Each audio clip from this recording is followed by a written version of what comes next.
join me for a slow morning. My brain was racing this morning with all the things that are going on nationwide with ICE, and so to just start out, I wish the best for anyone that is directly impacted by ICE. I mean, I know in Minnesota, specifically where I'm located, the news is definitely reporting things that are in my direct community, and so I'm just trying to think and find ways that I can help support, knowing that it's just a really hard time right now, and so I just hope for everyone's safety and well-being while we're experiencing this. So yeah, like I said, my brain has been pretty busy, and so taking a moment to engage in some of my other interests, or I guess my values outside of human rights.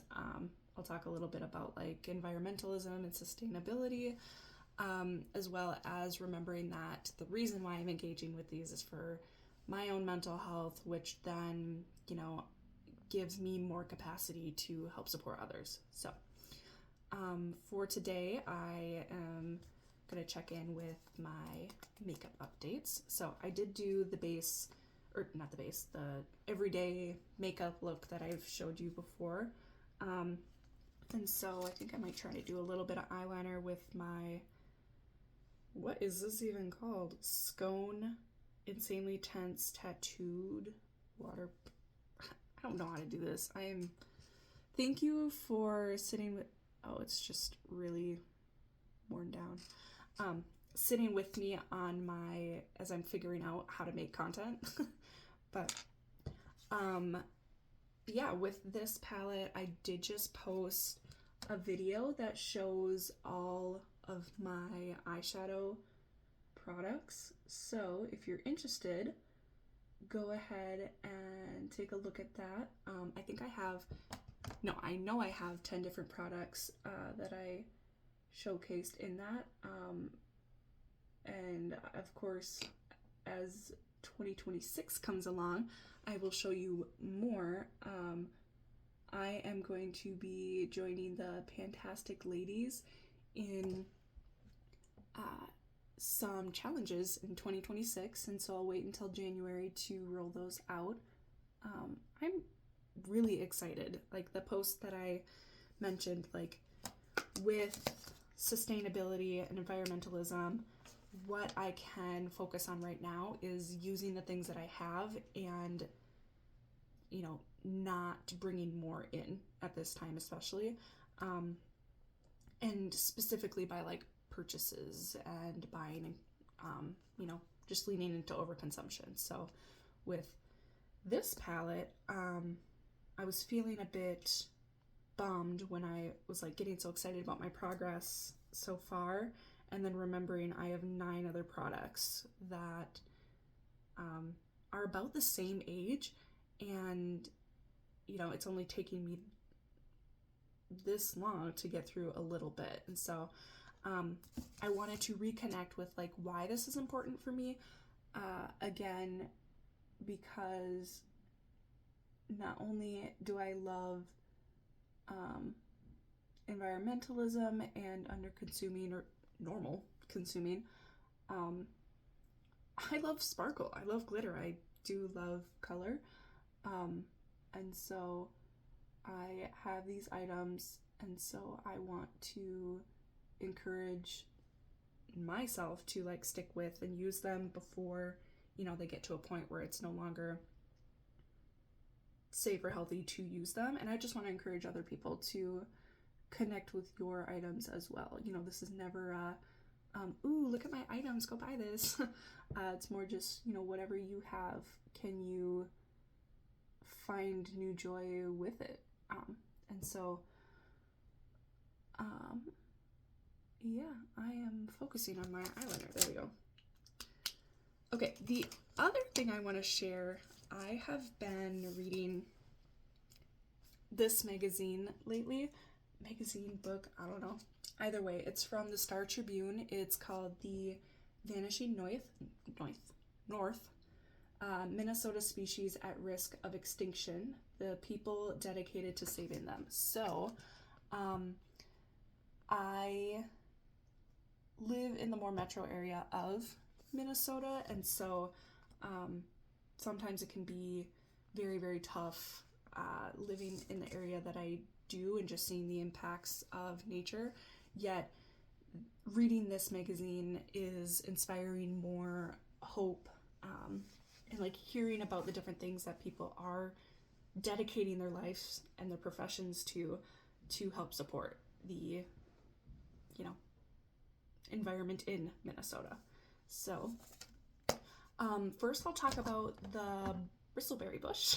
So you've probably never heard of it, and I tried to do a YouTube like video search of it to see if there is any coverage on it, and I couldn't find any videos.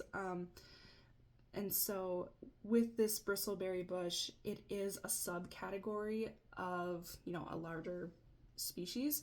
And so, okay, I'm reading this for fun, so if I don't have my terminology right, you roll with it. Anyways, this bristleberry bush is found in the Anoka Sandplain, and so if you're not familiar with Minnesota, it is a little more north of the metro, kind of. And so a phrase or a sentence that I found interesting from this magazine is, Minnesota is losing species before we even know it's here. And I think that makes a lot of sense with the bristleberry. And I can't even imagine how many others have yet to be, discovered or like specified.